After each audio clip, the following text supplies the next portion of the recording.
Hi everyone, welcome back. In this video, you will be seeing more of my EY summer internship experience. I have recorded a few snapshots of my experience, so this video will provide you a few examples of what you might expect from your internship, what types of roles you might have, what types of tasks you might get. Hopefully it's good insight. Let's get into it.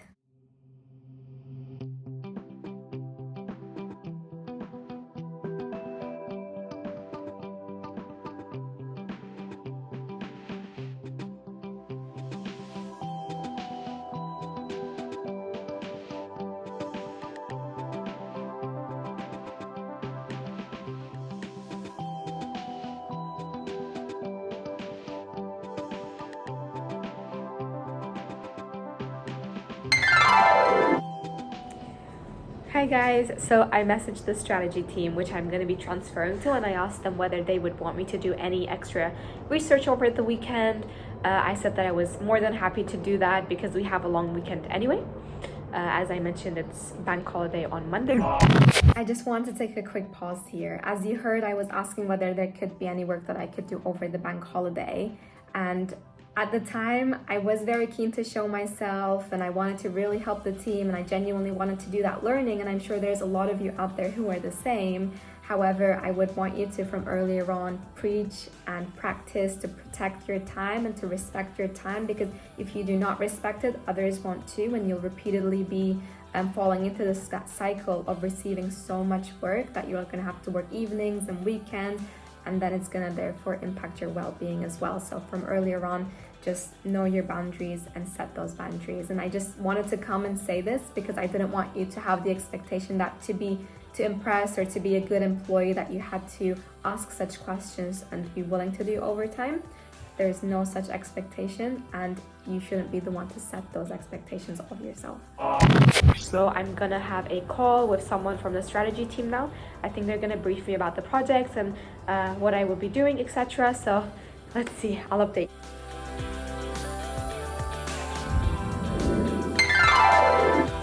Good morning guys, today is day 1 of week 2. Yesterday was a Monday, which was a bank holiday, so I'm starting off this week on a Tuesday, and I have changed departments to strategy and transactions, so I will be updating you about what that department is like and what the projects are like for this department. So let's see how it will go. So it is currently 8:35. I try to get started with work at 9. I'm almost at the office, and then I will be meeting my new team probably and trying to get used to their new structure.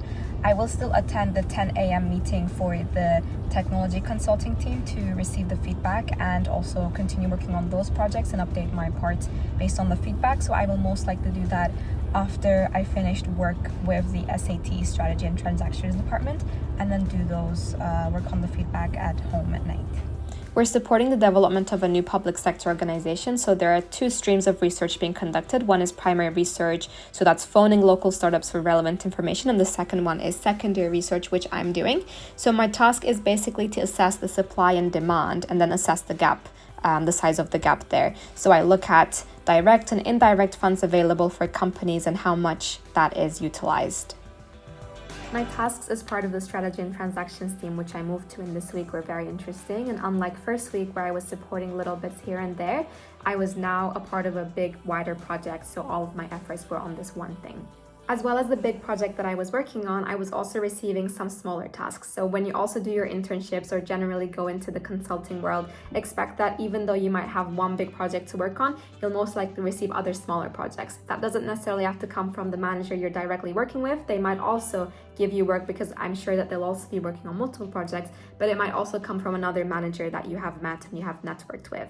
And this is a good opportunity because you get to show how good you are to multiple people at once. So it's good to have that skill to learn to be flexible, but to learn to time manage your time as well.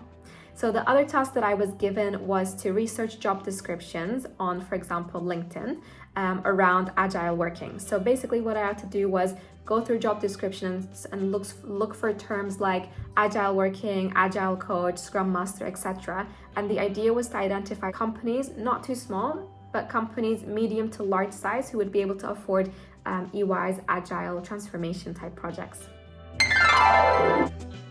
Today I continued on with the research, just looked at different elements. For example, I started looking at the stats for innovation in the country and why certain trends were taking place. Hey guys, left work at 5 today to come and meet a friend and work together at a cafe. And then basically I will be finishing off work here, and then we will go off to dinner, and I will go home and start work again tomorrow. Tomorrow is half a day, so it will take less time, so I will be updating you. Even though I had changed to the strategy and transactions team, I was still keeping up to date with the technology consulting team that I was a part of in week 1, just for any updates, any other support that I could do. But it's also good to maintain that ongoing relationship.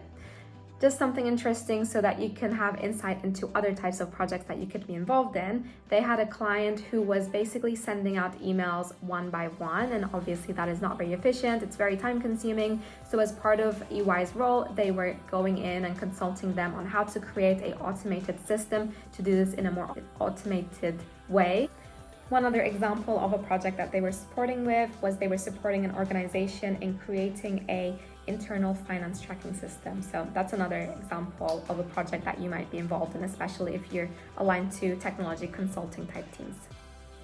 This day, I also had a catch up with someone from consulting. So this was a manager, and I put in some time just to hear about his experience at EY, the types of projects that he's been involved in, the different sectors, and the different problems that they specifically solve in consulting. I also asked him whether there were any opportunities that I could support him with. Unfortunately, there wasn't, but we continued on just to talk about general career advice, and I want to relay that message to you as well. So he said that when we're starting our career and we want to specialize in something, to not put all of our eggs in one basket and to rather specialize in a few things so that we're keeping the doors open. But anyway, the rest of the day I continued on with my research. So I was collecting data from resources and compiling them into an Excel file to then create charts that we could use and analyze the data with. I was then compiling a report. Normally in consulting world, you are expected to create decks as deliverables. However, in public sector or government clients, you might be expected to have a Word document instead. So I was compiling a Word document report with all of the insights, all of the findings, the graphs, the calculations, how we derived to that number or that insight or that trend. And I was also expanding on the funds, the types of funds that I was able to gather and find, and expand on what those funds include, what their criteria might be, etc., to help us, again, as I mentioned before, identify the supply, and then based on that, identify the demand and the gap between the two. This day, I particularly focused on researching further into the gap and whether there is a need for the advisory services, because that was the question we were trying to answer. So what I did was I looked into the country stats and then compared that with the EU average stats to see what the difference in the trends and the trends over time were, and also the number of funds allocated, etc. And I used sources such as Eurostat, World Bank, or other similar global reports, just in case you get stuck with what types of sources that you might be required to use. And lastly, thank you for sticking by. Thank you for watching. If you have any questions, as always, please leave them in the comments down below and I will get back to you. Otherwise, if you want that one-to-one support with me, then I'm happy to provide that as well. You just have to email me. Make sure to also like this video to support this channel. Thank you, and see you next time.